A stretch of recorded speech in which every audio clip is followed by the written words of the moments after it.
Plus India's first animated live tuition. Good evening all. Good evening. Yes.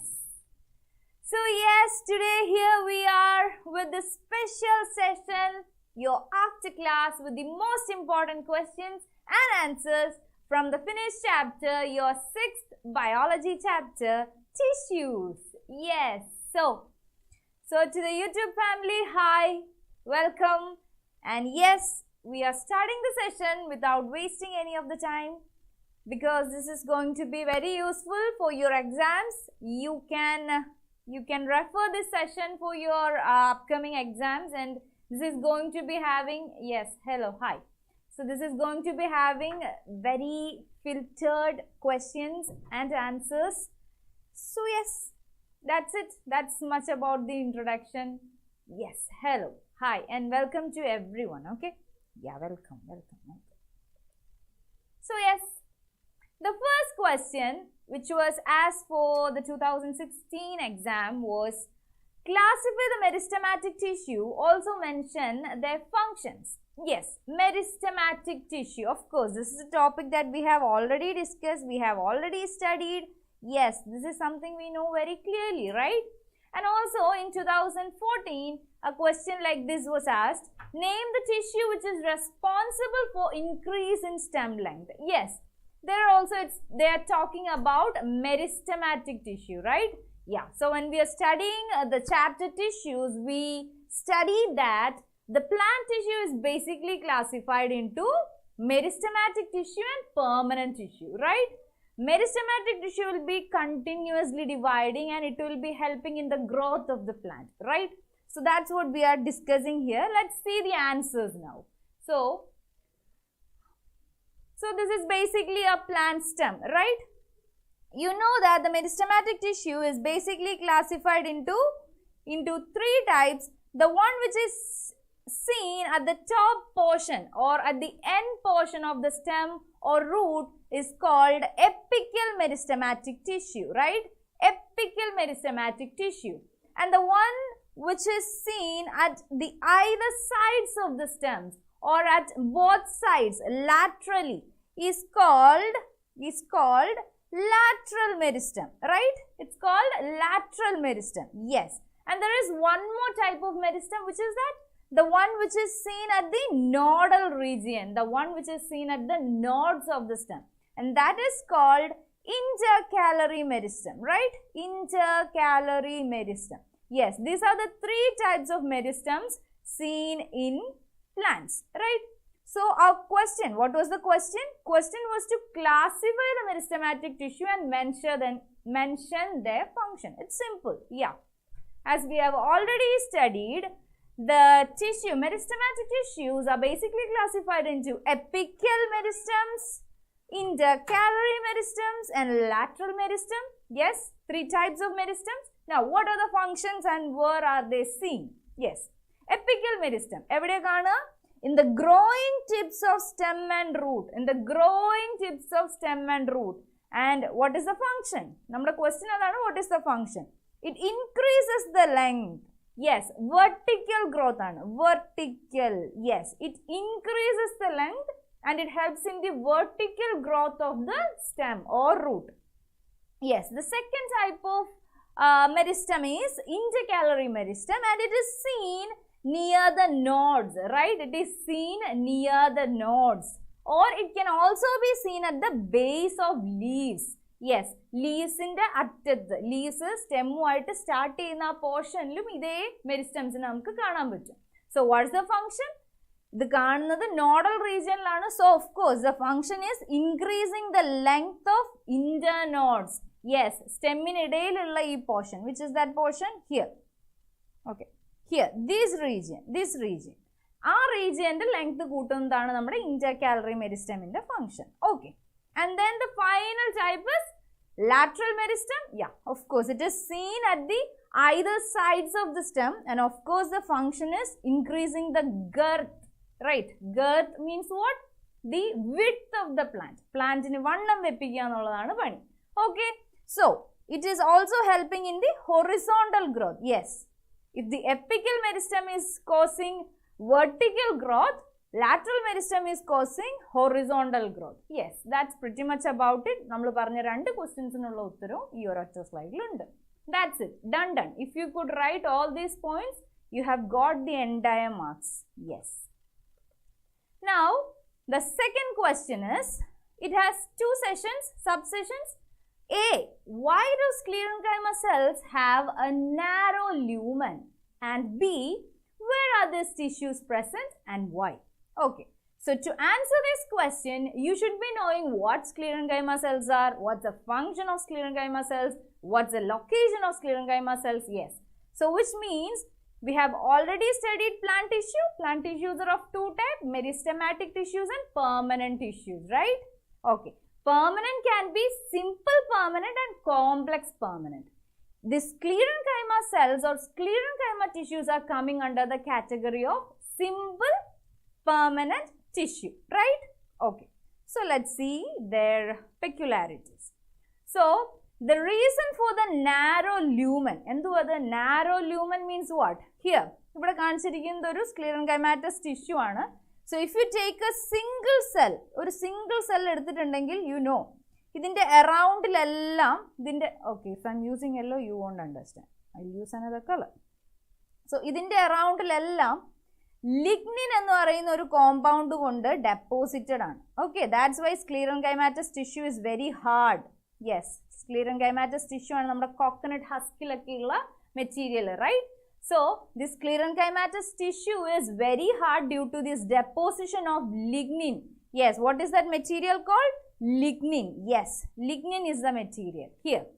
And this deposition of lignin around the cell is the reason for the narrow lumen. ഈ സെൽസിന് ഇടയിലുള്ള ആ hall, ആ നമുക്ക് കാണാൻ പറ്റുന്ന ആ portion narrow ആയി പോവാൻ, കുഞ്ഞിതായി പോവാൻ ഒരേ ഒരു റീസണേ ഉള്ളൂ. It is the deposition of this particular chemical called lignin. That's the answer to the A part. Now the second question is, where is it seen? Where can the sclerenchymatous tissue can be seen? Yeah, it can be seen around the vascular bundles. And what are vascular bundles? Xylem plus phloem, right? Our xylem plus phloem is called vascular bundle, right? Yes. So it can be seen around the vascular bundles as well as seeds, nuts, adinte okke covering ilum. Adayithu just remember it like this. Sclerenchyma is giving hardness, right? So it can be seen in the parts of plant which is hard, like seeds, nuts, etc. Okay, and along with that you can add on the point, it makes the plant part hard and stiff. Yes, that's pretty much about sclerenchymatous tissue. Okay, now the third question, differentiate between epidermal and cork cells, and also why are they called protective tissue? Yes, in this chapter we have studied epidermal cells, right? And in the previous chapter you have already studied corks, cork, bark, etc. right? So here both the chapters are included together and a question is asked. So you will be needing to know both the chapters to answer this question. So it's simple. Differentiate epidermal and cork cells and also just say why they are called the protective tissues of plants. So let's see what are the differences between epidermal cells and cork cells. So this is basically how a matured tree would look like if you take a cut of it, right? So this portion can be called the cork portion of the tree. Yeah, here this inner portion, here what you can see, this inner portion, these are the wood part. Alle nammal furnitures okke undakkan edukkunna portion idinte ullilulla soft wood, hard wood ennokke paranjittulla portion aanu. And the outer part, this outer portion is called cork, and there can be seen the cork cells. And also, yeah, epidermal cells. Epidermal cells are the outer layering of a plant tissue. Alle nammal oru plant ne eduthu nokkitunnengil adinte ettavum outer layer ulla tissues neയാണ് epidermal cells ennu vilikka. And here if you take a cross section of a leaf and you can see നമ്മുടെ stomatal opening ആണ് ഇവിടെ കാണിച്ചിട്ടുള്ളത്. ഈ kidney shaped ഉള്ള ഈ cells എന്താണ്? നമ്മുടെ guard cells ആണ്. ആ ഗാർഡ് സെൽസിന് ഉള്ളിലുള്ള ആ ഒരു ചെറിയ ഓപ്പണിങ്ങിനെയാണ് നമ്മുടെ what is it called? It is called stomatal opening or stomata, right? Around the stomata, all these cells arranged are called, around the stomata is called epidermal cells, or it is the epidermis of the plant, of the leaf. Okay. So this is basically what is epidermis and what is cork is. Now, let's see what's the differences between them. Classify, categorize, what are the differences? So the first table is showing epidermal cells characteristics and the second table is showing the cork cells characteristics. The characteristics are pretty much different here. Epidermal cells are a single layer of cells. It's just a single layer, very simple. And in the case of cork cell, as you have already seen in the figure, it is multi-layered. ഒറ്റ layer cells അല്ല, but several cells deposit ചെയ്ത് വർഷങ്ങൾ കൊണ്ടുണ്ടായി വരുന്ന സാധനമാണ് cork cells. That's the major difference between epidermal cells and cork cells. The second difference is epidermal cells are living. Okay, they are living cells or living tissues, but cork cells, as you have already seen, they are dead or they are non-living tissues. Okay, now the third point is epidermal cells secrete a particular chemical called cutin. Yes, it secretes a particular chemical called cutin, and if you remember, you know this cutin is giving this waxy protection to the plants, right? Yes. And cork cell is secreting another chemical which is called suberin. Yes. So, two different types of chemicals are produced by this two different type of tissues. And the final point is epidermal cells can be seen in younger plants, while cork cells can only be seen in older plants. So, you can say trees. Okay. When the plant is getting matured and secondary meristematic growth is happening, only then you will be able to see the cork cell. So, these are the four major differences between epidermal cells and the cork cells. So, if you are able to put in at least these 4 points, you have scored full marks. Yes. Now, the B part of that question, why this epidermal cells and the, which one? Yeah, and the cork cells are called protective tissue. Okay, the answer is simple. Both epidermal cells as well as the cork cells, they have certain similar jobs. Okay, what are those jobs? Yes, here I have pointed it out. First point is they protect from mechanical injuries. Yes, ഒരു പ്ലാന്റിനോ ഒരു ട്രീക്കോ പുറത്തുനിന്നുണ്ടാവുന്ന mechanical injuries, കാറ്റത്തോ അല്ലെങ്കിൽ പെട്ടെന്ന് ഒരു ഇടിയൊക്കെ കിട്ടി ഉണ്ടാവുന്ന ഇഞ്ചുറീസിൽ നിന്നും ആ പ്ലാന്റിനെ പ്രൊട്ടക്ട് ചെയ്യുന്ന first layer will be the epidermis as well as the cork cells. Okay. Now, the second point is they protect from infections. Yes, since it is a layer of tissue, one is multi-layered and one is single-layered. However, it's a tissue, right? So, this tissue is acting as a barrier from the external bodies. So, it can protect the plant as well as the tree from the external environment. Yes, that's the second point. And finally, but the most important point is these tissue helps to prevent water loss. Yes, when we are studying about this cactus, the desert plants, you know this point. Epidermal cells, which is very thick in desert plants, helps in the transpiration loss of water, right? It helps the plant to prevent this water loss due to transpiration, right? Yes, so these are the major points which you need to put in for the second question, which is why they are called protective tissue. Yes, that's pretty much about it. Now, let's see the fourth question. Write 3 distinguishing features between the cells of meristematic and permanent plant tissue. It was asked for 2014 years question. Okay, so it's simple. It's a direct question from your text. So, meristematic and permanent plant tissue, what are the distinguishing features? Okay, so let's see the answer. Here, meristematic tissue, as we have already studied, they are the cells which continuously divide whenever they are present. Okay, they keep dividing all the time. That's the only function they have. They need to keep dividing and they need to increase the length and girth of the plant. Okay. So, that's the first important point of meristematic tissue. What is it? Yes, it is dividing cell.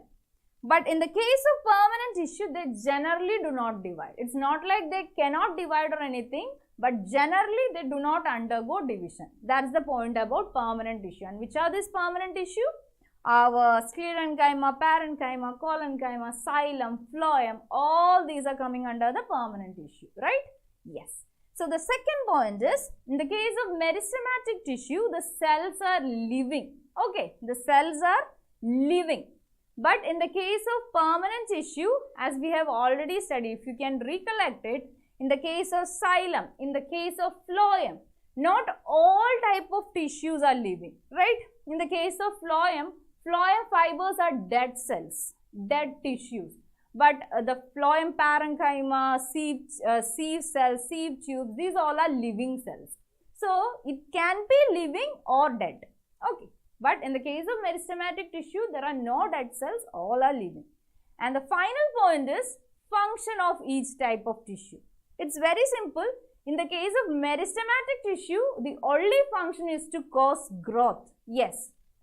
It can be apical meristem, it can be lateral meristem, it can be intercalary meristem. ആരാണെങ്കിലും function ഒന്നേ ഉള്ളൂ, keep dividing, it keeps dividing and it causes growth of the plant. അത് സ്റ്റെമ്മിന്റെ growth ആവാം, റൂട്ടിന്റെ growth ആവാം, സ്റ്റെമ്മിന്റെ വണ്ണം ആകാം, internodal ഏരിയയുടെ വണ്ണം ലെങ്ത് ആവാം. So it depends. But anyway ഒരൊറ്റ ഫംഗ്ഷനേ ഉള്ളൂ മെരിസ്റ്റമാറ്റിക് ടിഷ്യൂസിന്. What is it? It is to cause growth. But what about the permanent tissue? Permanent tissue has several functions, right? If you recollect it, you can remember. Parenchyma cells, they store the food. Sclerenchymatous cells, what is the major function? It is giving support. It is making the plant part hard. Yes? And collenchyma cells, what about collenchyma cells? It gives flexibility to the plant parts. നമ്മൾ കണ്ടിരുന്നു മുന്തിരി വള്ളിയുടെയൊക്കെ വള്ളി. The tendrils of the plants are made up of collenchymatous tissue. So, depending upon the type of tissue present, permanent tissue ന്റെ function vary ചെയ്യും. You cannot give a single point there. It can be various. So, yes, that's pretty much about that question. These are the major variations between meristematic tissues and permanent tissue. Everything you know, but you need to categorize it. Yes.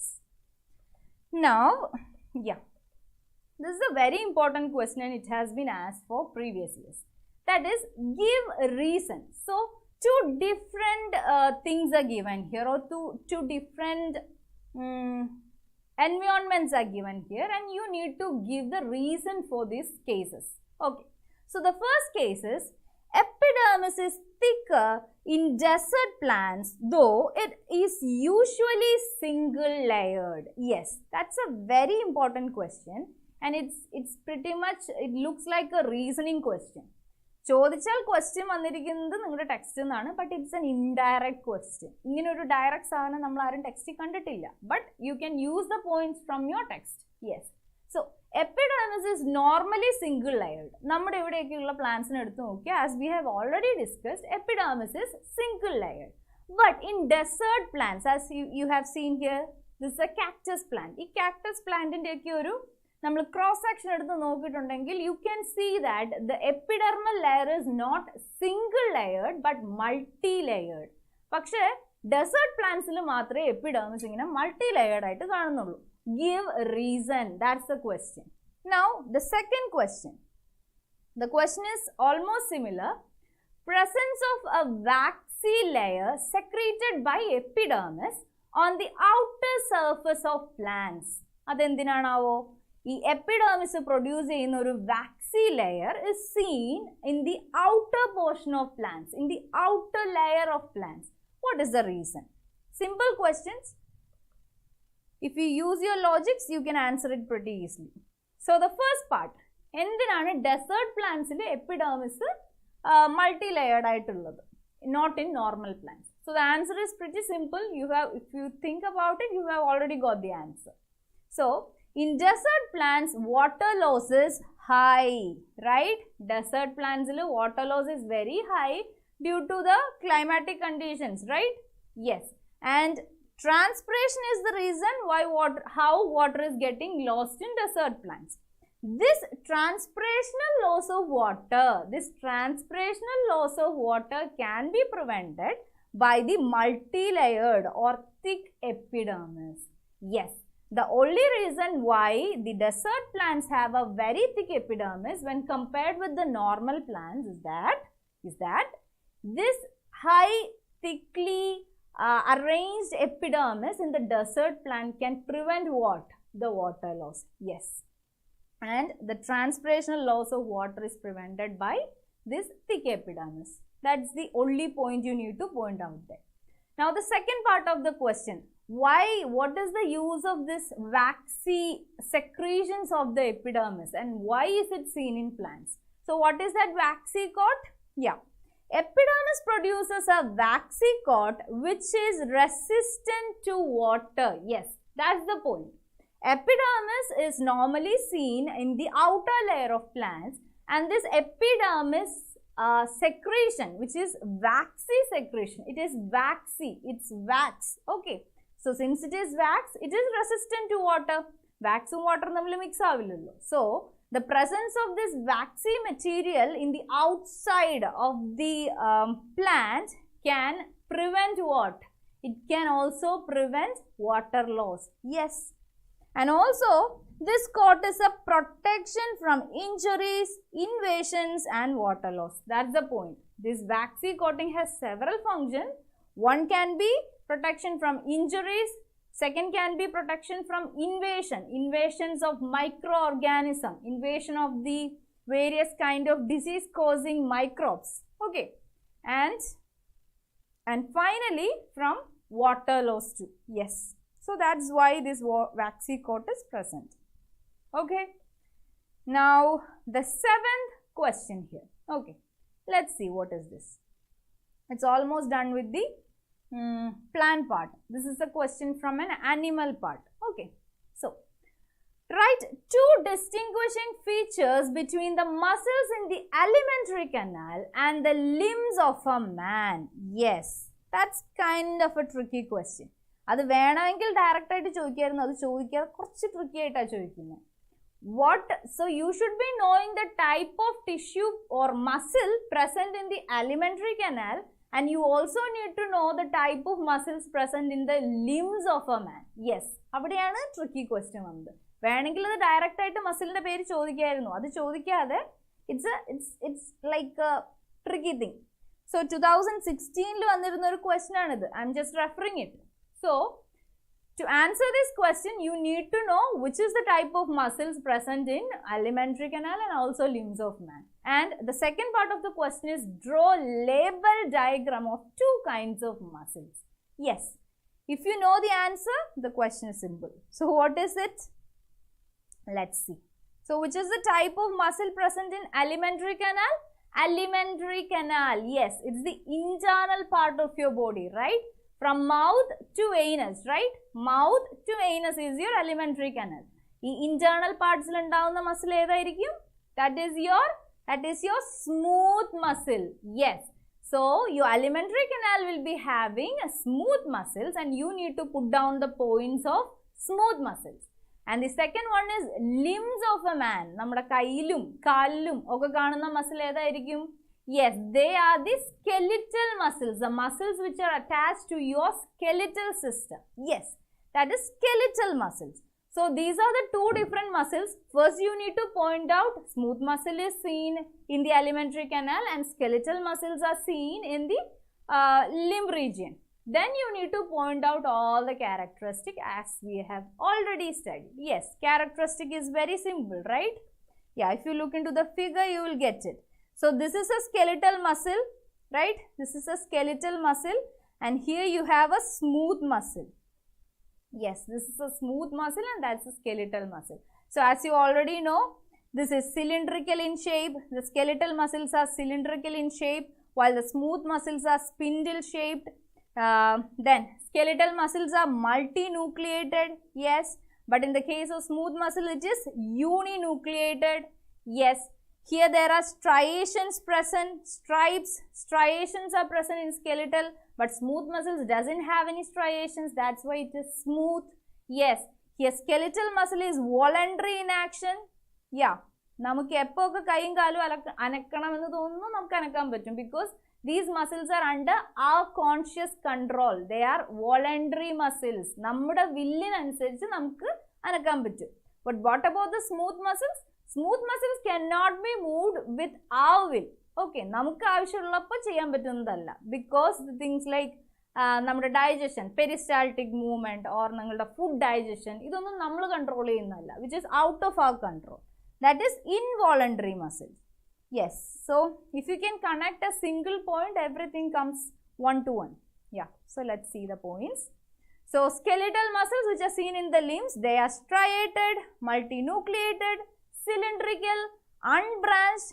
The cylindrical and branched muscle is your cardiac muscle. Cylindrical and unbranched muscle is your skeletal muscle. Of course, they are voluntary and they are attached to the skeleton. These are the characteristics you can put down. And then the smooth muscles are of course non-striated, uninucleated, spindle-shaped, involuntary, attached to the internal organs. Yes, that's it. Now there is a second part to the question where you need to draw the muscles. Yes. What you have to do? In the case of skeletal muscles, you just have to draw a cylindrical shape, right? A cylindrical shape, yes. Give some striations. Show multinucleus. Yes, and you can keep drawing 1 or 2 cylinders more. Yes, that's pretty much about the skeletal muscles. That's enough. That's all they are asking for. And then you can label striations. Yes, you can label striations. Then you can label nucleus. Yes, so if you label 2-3 parts and finally give a small heading, skeletal muscles, that's it. That's all they are asking for. You have scored full marks. That's it. And in the case of spindle muscles or the smooth muscle, not the spindle muscles, smooth muscles, you need to give a spindle shape, uninucleus. Yeah, the cell should be spindle shaped. രണ്ടറ്റവും tapering ആയിട്ട് വരുന്നത്, രണ്ടറ്റവും narrow ചെയ്തു വരുന്ന പോലത്തെ ഷേപ്പിൽ വരയ്ക്കുക. Label the parts, give a heading. That's it. That's all they are asking for. Simple. Yes. Now, yes. So we have come to the final question. This is, name the animal tissue present in the larynx. Larynx. What is that? Larynx? Yes, your sound box. The starting portion of your tracheal region, right? Yes, നമ്മുടെ sound producing region. And അവിടെയുള്ള tissue ഏതാണ്? That's an indirect question. So you should be knowing the type of tissue present in larynx. You should be knowing what larynx is to answer this question. Yes, it's an indirect question, of course. Write the chemical constituents of the tissue and what are the functions of the tissue. Yes, very good. So here you have the picture of a larynx. Yes, the type of tissue present in it. What is the type of tissue? Or which is the type of tissue present in your larynx? Of course, that is the cartilaginous tissue. Yes, the flexible tissue. We have studied plenty of connective tissue, right? Cartilaginous tissue is a type of tissue which is coming under the connective tissue. Blood, bone, ligaments, tendon. Of course, cartilage was there. Yes. So, cartilage is the type of tissue which is seen in the larynx region. And of course, the content is proteins and sugars. When you are studying the histology of the tissue, we have already seen the presence of proteins and sugars in it. Yes. And finally, what is the function here? What is the function of cartilaginous tissue? Cartilage ആണ്.